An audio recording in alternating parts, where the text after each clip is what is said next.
Naming conventions change, Elon confirms some things, and Booster 3 moves a teeny bit in the high bay. Today at Starbase. First up, and probably most confusing, is the new naming conventions. It feels like every single week we are changing the naming conventions. I don't know who makes the decisions here. I just report the news, but unfortunately we're changing up the naming conventions, hopefully for the last time.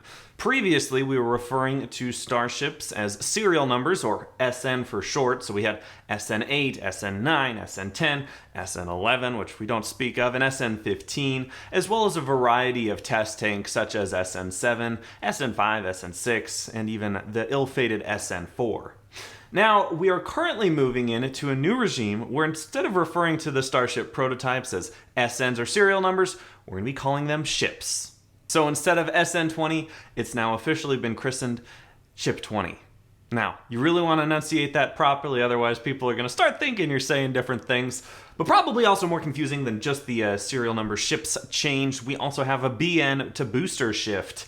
Now, this has been expected a little bit because Elon has referred to the booster in the high bay as booster instead of a BN. So it looks like officially also we're going to be calling this behemoth in the high bay Booster 3.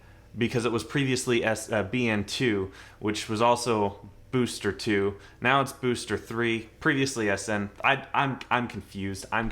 This is getting out of hand, folks. We need to get together as a space community and figure this out a little bit better. Hopefully it sticks around with ship. I actually kind of like that.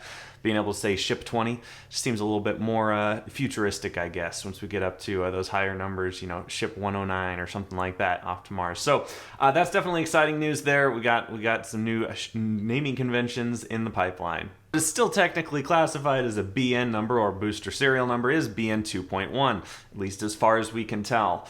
It has successfully completed all of its cryo pressure tests down at the test site, and it has been moved back to the production site. So we're excited to see exactly what SpaceX is going to be doing next, and thankfully Elon has tweeted about what he's planning. Obviously, we've known this for a while, but he just yet again reiterated it, so as of yesterday, nothing's changed. I know this show is called Today at Starbase, but he tweeted it 14 hours ago. Forgive me. Elon had tweeted this: "We're almost done with the first prototype booster. This will go to test stand A. Next one will fly to orbit. Team has been crushing it so many days and nights in a row." I also just gotta shout out the SpaceX team down there because my goodness, is it a hive of production down there. Excited to see that everyone is donating so much of their time and resources down into Starbase. So good on you, team at SpaceX, and also all the tank watchers down there who have been doing so much work capturing all of this news. So it looks like SN16 won't be going for its hypersonic flight before Ship 20 makes its first orbital test. This is getting unbelievably confusing, especially when you throw in the Mark 1 prototype, and I'm sorry, need to stop ranting here. That amazing production speed seems to be picking up as Booster 3 in the high bay has moved to the other side. Yes, tank watchers yesterday noticed that it was moving just a little bit, just from one side to the other, still inside the high bay, likely making room for a new booster segment that they're going to start on at some point, likely going to be called Booster 4, but I don't know that to be a fact. But it looks like Booster 3 is going to be done fairly soon. Also, we saw SN20's, Ship 20's aft dome segment. It's waiting to be integrated there at the production site, and that's the last major piece that we've been looking for on the Ship 20 prototype.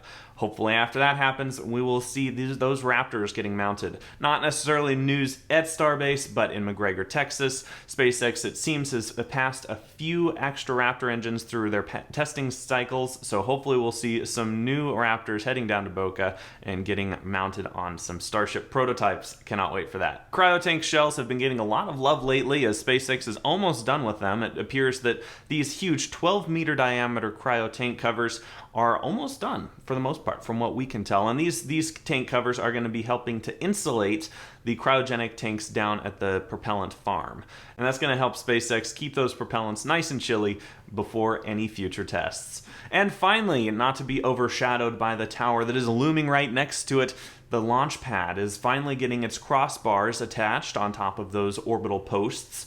Hopefully that means that we'll see the orbital pad ring mounted soon. Again, we've been saying this for months. Hopefully soon. We'll see.